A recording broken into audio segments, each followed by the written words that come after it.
Hello and thank you so much for ordering with Solidity.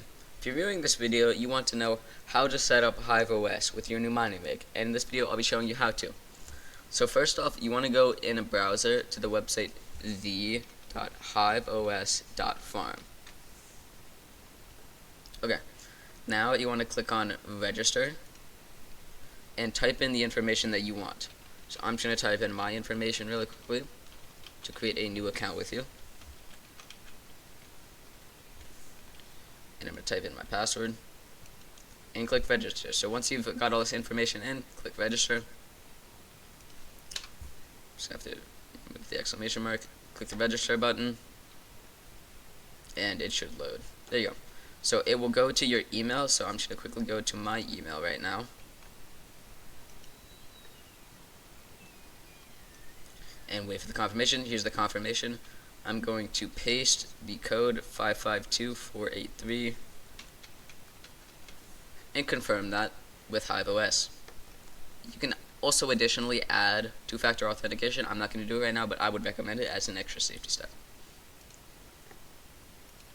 Now, right here, you will see a blank page with your username and farm. You want to click on it. Right here, you want to click on Add Rig. And you already have it installed, so you don't need to install it. Click Connect Existing. Now, it will give you a rig ID and password, which I will now show you in the next video how to install. Hello, so just a few things that we forgot to go over in the last video and some software setup that we want to go over. So when your rig is built, the one thing that you're going to want to do that we forgot to mention is you're going to need to give it Ethernet because it doesn't take Wi-Fi. Wi-Fi is a huge hassle. It's better to use Ethernet. So what you're going to do, we're going to send you an Ethernet cable, plug one end into your router, and once one end's in your router, you take your other end right here. Where you're going to plug this in the back of the motherboard right here, it says Intel Gigabit Ethernet. You're just going to take this and plug it in to the very top until you hear that click. Perfect. Now it has Ethernet. Now coming over here to our boot screen, what you're going to see is it's going to say set up Wi-Fi Y/N. We just set up Ethernet, so we're not going to need Wi-Fi. Click no. Press enter. Rig ID. So in the video that we sent for you setting up your rig ID and everything, I'm going to type in that rig ID. 3097735. That looks correct. Enter. And then the password.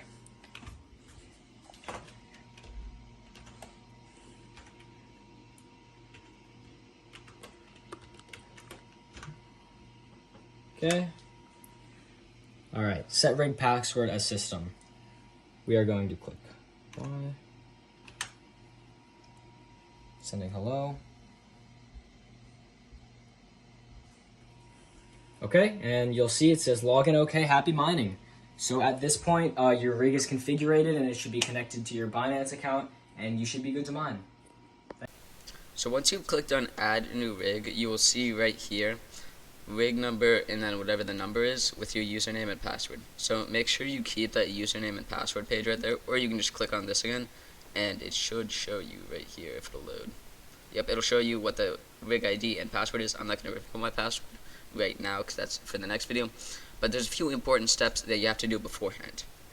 So number one, you have to go ahead and get your Ethereum address. If you don't have an Ethereum address, I would recommend signing up for Binance.us. It's an exchange which you can convert Ethereum or Ravencoin to US dollars. So I'm not going to show you the exact installation process since I already have it all done. But to sum it up, you register with Binance, verify your identity, wait a day or two, and you should be all good to go. So grab your Ethereum address from Binance or whatever exchange/wallet you want it on. Go back here, click the flight sheets, and click Add Wallet. Now, right now, the base GPU that this rig comes with can only mine Ravencoin and Ethereum Classic. So I'm gonna click Ravencoin because that's my preferred coin. It can't mine Ethereum because the gigabyte size is too low. If any of your cards are above 4 GB, they can mine Ethereum. If not, they'll have to mine Ravencoin. Next, I'm gonna go into my address. Alright, so I've got my address right here, and I'm just going to quickly copy it in. I'm going to enter a wallet name, and I'm just going to name this Ravencoin Wallet. And this is an optional, but I like to do it. It's just the source. You don't have to do this, but I like to do it just to keep track. It's Binance US. And I'm going to click create. So once I've created this wallet, this add to flight sheet button will open. If you're not here, click flight sheets and it should get you right here. Click add flight sheet. Click Ravencoin or Ethereum, whichever one you are doing. You just can't do Ethereum on the base GPU that it comes with. I'm going to click add wallet and then Ravencoin wallet. Okay, so all you have to do is click on the pools right here. Now, personally for Ravencoin, I would recommend Flypool. There's also Ethermine if you're on Ethereum or Ethereum Classic. So I would recommend those two for Ethereum, Ethereum Classic. Flypool also has an Ergo if you're interested in that. But click on Flypool for if you're using Ravencoin. And then right here, you want to click on SSL URLs and then click worldwide, or whichever server is closest to you. I know Ravencoin only has a worldwide one right now for Flypool. Now you want to click apply, and I would recommend NB Miner since it supports all types of GPUs and all types of coins. Next, you're going to put a name in it first, so I'm going to put NB Miner Ravencoin Setup. You're going to click create flight sheet, make sure, just double check all this information is correct with what you want it, and click create flight sheet. So now you have your flight. Okay, so now in the last video that you've set it up, you should see a green arrow with a little tiny wattage. It should be around 11 watts. So click on your farm and go to rig number 30 whatever it is. Now we have everything, but the flight sheet is not selected. So we want to go to flight sheet right here and click the rocket button with the flight sheet that we set up earlier. Now you'll see the config is loading, says config now. Just give it around 15, maybe 20 seconds just for it to load and the miner to boot up on the screen on your rig. If it doesn't load within the next 30 seconds, what you want to do is you want to restart the rig and it should load on the second try.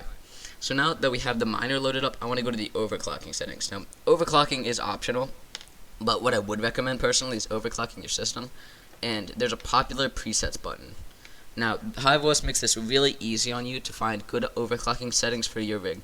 So, on the base rig, we're using Ravencoin right now, and I'm going to click on the GPU button right here, and click Radeon RX 470. Now, popular presets all throughout HiveOS will show up. So I'm just going to use the most popular one right here. I'm going to click on it and click add 1100, add 1820, and I would recommend a fan percentage of 80 for all of your GPUs. Just a safe fan percentage to maximize the longevity of your computer. And a power limit. You want to do your own research for the power limit and see what works best. Do a little bit of troubleshooting. But I know for these RX 470s, a power limit of 120 in Ravencoin works well. So I'm just going to do that already, but you have to do some research on what your power limit is, what the lowest power limit you can have while having the highest hash rates, if that makes sense. So now I'm going to click save, and we'll see the miner has already booted, and I'm going to go to the overview. And you can see it is safely mining Ravencoin with your rig. Now, this should cover all of it. I would recommend if the wattage is showing a little lower, like it should boot up on my next boot. It should boot to around 120 watts. If not, it should be fine. Just make sure that you're getting the maximum possible hash rates to efficiently mine Ravencoin or Ethereum. The setup is exactly the same for everything else. You could also choose not to use overclocks. Personally, I choose to because I want to maximize my computers, but it's an optional. Thank you so much for ordering Solidity, and this should be it all. Thank you.